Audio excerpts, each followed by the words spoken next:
ರವಿಯನ್ನು ಕಾಣದೆ ಹಗಲೆಂದು ಆಗದು ನಿನ್ನನ್ನು ನೋಡದೆ ಈ ಪ್ರಾಣ ನಿಲ್ಲದು ಕಡಲನ್ನು ಸೇರದ ನದಿಯಲ್ಲಿ ಕಾಣುವೆ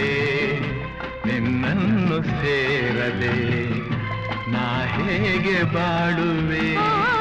ವಿರಹದ ನೋವ ಮರೆಯಲಿ ಜೀವ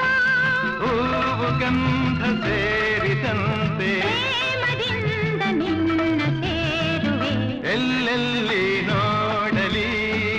ನಿನ್ನನ್ನೇ ಕಾಣುವೆ ಕಣ್ಣಲ್ಲಿ